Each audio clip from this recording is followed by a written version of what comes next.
हम शोभा झा बाजि रहल छी। आइ अहाँ सब लोग के सामने अपन एकटा खट्टर काका के कथा राखऽ जा रहल छी।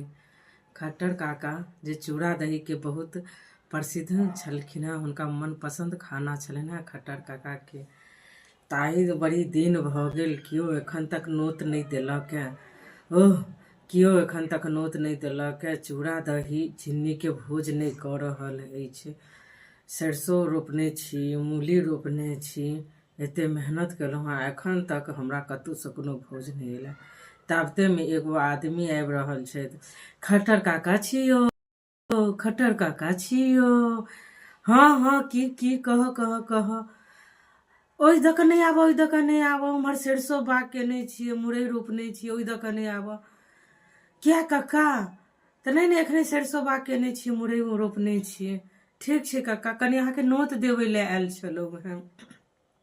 नोत देबै लए आयल छलहुँ? कथी के नोत हो कथी के नोत? तऽ चूड़ा दही चीनी के नोत देबै आयल छलहुँ हैं काका। तहन तऽ अथिए दऽ कऽ आबि जाउ, मेथी बाग केने छियै, एही दऽ कऽ आबि जाउ, एही दऽ कऽ आबि जाउ। ई रास्ता बड्ड सस्ता छै, सरल छै, इएह रास्ता दऽ कऽ आबि जाउ। ओहि दऽ कऽ कथी लए एते घूम कऽ आयब, ई रास्ता दऽ कऽ आबि जाउ। काका के कहलखिन आइ अहाँके हम नोत दऽ रहल छी चूड़ा दही चीनी। चूड़ा दही चीनी के बाप रे बाप, ई तो स्वर्ग लोक जाइए जे चूड़ा दही चीनी खाइए।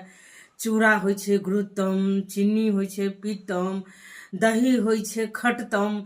जहने पेट में जाइ छै, तीनों मिल जाइ छै, एकदम मन तिरपित कऽ दै छै। लगे छै जन्म जन्म के प्यास मिटा गेल। कते दिन से हम सोचे छलहुँ हैं चूड़ा दही चीनी खाएब, चूड़ा दही चीनी खाएब। ठीक छै, कखन एबऽ से कहि दे काका। 10 बजे आबि जेबै। 10 बजे ठीक छै, हम 9 बजे पहुँच जाएब। तू व्यवस्था रखने छ ने? हाँ काका, सब किछु व्यवस्था रखने छी।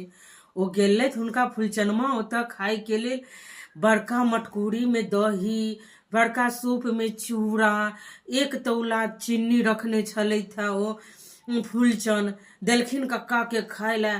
कक्का के तो मन तिरपित एकदम खुशी छलनि। हा स्वर्ग में आबि गेलहुँ। हा स्वर्ग में। लावा एहि खाना सन के कोनो खाने नहीं होइ छै। देलखिन चूड़ा, लेकिन ई चूड़ा एते दियो आ दही एते दियो। चूड़ा एते लेलखिन, दही एते लेलखिन, चीनी लेलखिन, तहन देलखिन सुरक एकदम खेलखिन। कक्का कहलखिन कि आइ तू जीव कऽ उठि गेलहुँ। जा पूर्ण भोज करा देल तू आइ हमरा। आब तऽ हम 10 दिन तक खाना नहीं खाएब, एहन खाना तू खुआ देल। तोहर परिवार खुश रहता, तोहर बेटा बेटी खुश रहता, तोहर परिवार सब आनंद में रहता।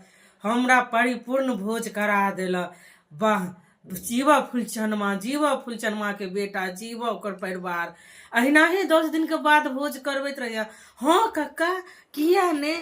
ठीक छै, भऽ गेलै। फुलचंद का भोज करा देलखिन, तहन ओ आबि गेलखिन घर पर में। आब ओ खटिया पर पड़ल रहलखिन, एकदम घाव सुते छलथि है। एकदम 10 दिन तक खाना पचेलथि आराम से। तहन भऽ गेल विश्राम कथा के एंड। नीक लागल हुए तऽ कमेंट करो हमरा। हाँ,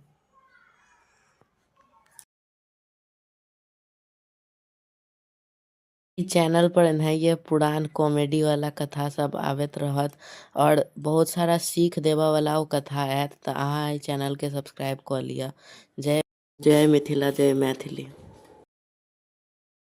लाइक सब्सक्राइब कर लो चैनल को, ऐसे ही कथा आते रहेगा इस चैनल पर।